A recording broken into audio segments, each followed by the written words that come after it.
as Fan Cave listeners know, I do a wrestling podcast, and we throw a little pro wrestling in every week. And Jordan, I wanted to get your thoughts on the Endeavor WWE merger to TKO that took place today.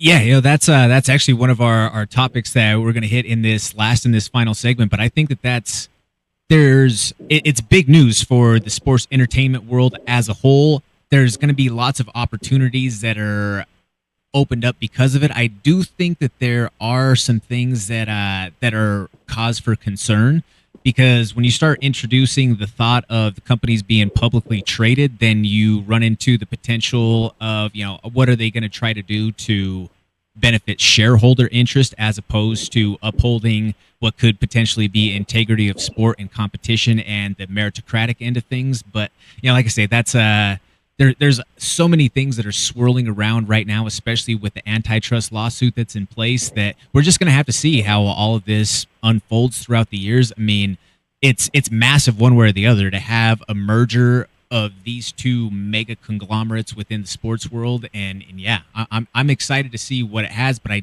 do have some reservations and some causes for concern.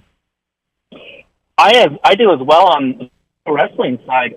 Forever and a day, it was considered the PG era, and as you said, it was very dumbed down and it was very PG. The WWE, as we knew, as I grew up with, was the Attitude Era, and I think what I'm seeing from UFC and what I read on the Four Letter Network article that came out today is they're looking to find a way to blend sports entertainment with true sports, and I think they're going to give WWE a little bit more push to be a little bit more aggressive.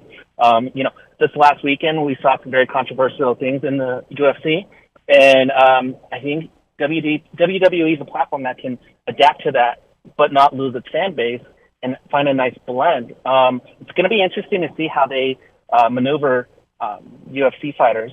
And they've done it in the past with Ronda Rousey, Brock Lesnar, CM Punk, and whatnot. But now... Dangerous man in the world, Ken Shamrock. That was one of the pioneers. Ken Shamrock, exactly. And, even in amateur wrestling with Kurt Angle and Gabe Stevenson, I mean, you're just seeing so much cross-pollination, and you just got to wonder, this is a $21.6 billion company now? WWE was purchased at $9 billion.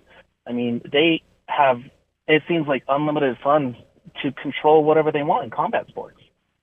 Yeah, I mean, it's when you start talking about also the big thing, and this is where that lawsuit is going to potentially come into play. But when you start ringing bells of monopoly or sounds of monopoly out there, with it's technically it's not, which that's the UFC's argument, because there are competitors that are out there in the marketplace, but in relation to what are the resources and the amenities available at their disposal and the things that they're able to execute upon in the marketplace, it's unparalleled. Nobody is on the same playing field as them. They are so far a cut above everybody else. And me, on the personal side, just in the fight game, I've covered every major show out there from a professional sense and been out there, boots on the ground, whether it is Bellator, PFL, One Championship, the UFC, and in terms of the overall encapsulating production, there's nobody who does it like the UFC. So yeah, oh, absolutely, yeah, that's where I think this is only going to add more resources into the things that they're able to do.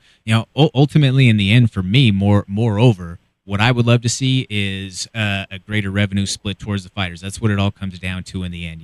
For our guys out there who in a blood sport are laying it all out there on the line for short of 20% of revenue split, it's kind of crazy. But that's just a topic that we have to continue to tackle throughout the years. And let's hope that does happen, because fighters they are not getting paid quite as much, and you see the sports entertainers who are just making millions and yes, I know professional wrestling is scripted and it's very well known, but at the same time, hey, they're putting their bodies on the line, and it's about protection and paying them right, and having them work with a grueling schedule. I'm sure Josh is all over the place with his fighting schedule, and it's good to see that, because he's a grinder, and I was just looking at his record. I'm like, man, this guy is, and meeting you guys at the Mile High Sports Christmas party, I just knew this was going to be a great fit, and I'm excited to have you guys on Tuesdays. That way we have such good variety with the Fan Cave. We start the week with, a football recap with Bree on Mondays with football. We get some MMA, and then the rest of the week we kind of dive more into college sports and college football. And this will allow me and Roman to talk a little bit more MMA with you guys.